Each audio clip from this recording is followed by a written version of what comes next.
안녕하세요. 완전올릭입니다. 대부업 창업에 대해서 떠오르는 이미지가 돈이 많아야만 할 수 있는 그런 사업일 것 같습니다.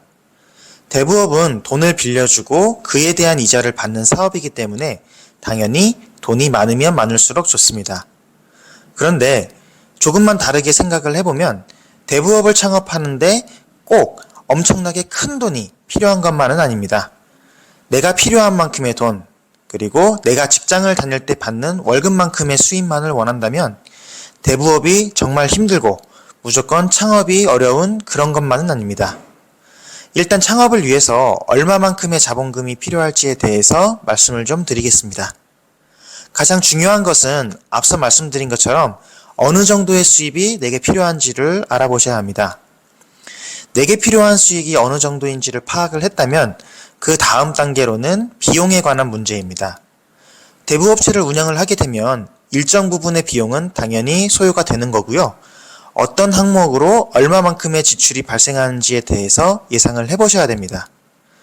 두 가지 금액을 모두 산정하셨으면 결과적으로 내가 원하는 순수익에 맞는 자본금을 역으로 계산하시면 대부업을 창업하는 데 필요한 자본금을 파악하실 수 있습니다.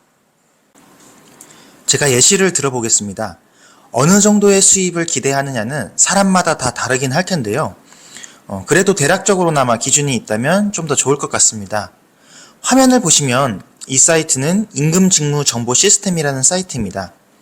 이 사이트에서 다양한 조건을 선택해서 해당 조건에 맞는 임금 정보들을 알아보실 수가 있습니다.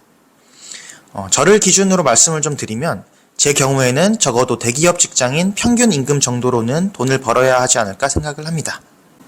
대기업이라고 해서 연봉이 다 비슷한 건 아니고요. 회사별로 천차만별이다 보니까 저는 그냥 사업체 규모에서 임직원이 300명 이상인 회사를 기준으로 자료를 뽑아봤습니다. 오른쪽 도표를 보시면 대기업 평균 연봉이 약 7,500만 원인 것을 알 수가 있습니다.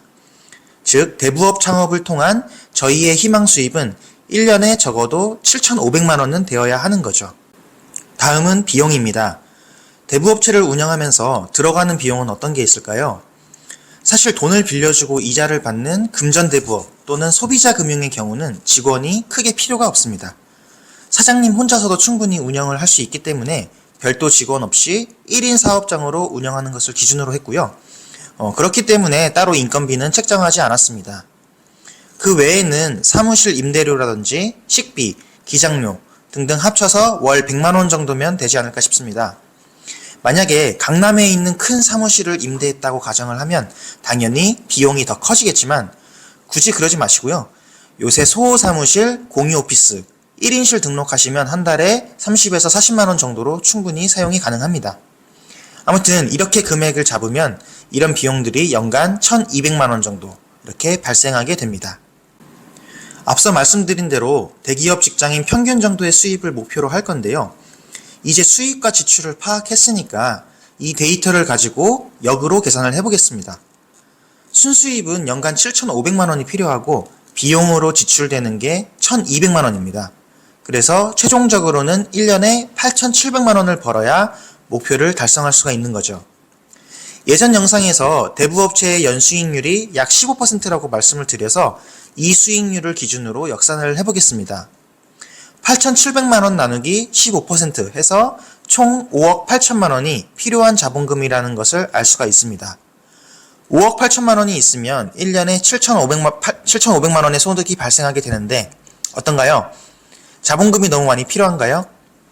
사실 작은 금액인 것은 아니지만 직장 다니시면서 틈틈이 재테크를 해오신 분이라면 은퇴할 때쯤이라면 아예 불가능한 금액인 것만은 아닙니다. 그래도 금액이 크다면 목표 수익을 중견기업 평균 연봉 정도로 잡게 되면 자본금이 조금 더 줄어들 수도 있고요. 그래서 각자 내 상황에 맞는 필요한 자금을 한번 직접 계산해 보시는 것도 좋을 것 같습니다. 마지막으로 주의사항입니다. 제가 위에서 말씀드린 예시는 말 그대로 최적의 상황을 가정해서 말씀을 드린 거고요. 사실 사업을 운영을 하다 보면 계획과 실제가 다를 때가 분명히 있습니다. 채무자의 이자 납입 연체라든지 그에 따라서 부실이 발생하고 회수하지 못한 원금의 손실 등을 반드시 고려를 하셔야 되고요. 연수익률, 기대 수익률이죠. 연 15%의 수익률은 업력이 어느 정도 있는 대부업체의 기준입니다. 처음 창업을 해서 시작하시는 분들은 약간 더 보수적으로 연 12% 정도의 수익률이라고 생각을 하셔서 대부업을 운영을 하시는 게 조금 더 현실적일 것 같습니다. 그리고 이런 계산 내용은 세금이나 기타 변수들을 고려하지 않은 단순 계산입니다. 이런 점을 참고하셔서 각자의 상황에 맞도록 정확하게 계산을 해보시면 좋을 것 같습니다. 감사합니다.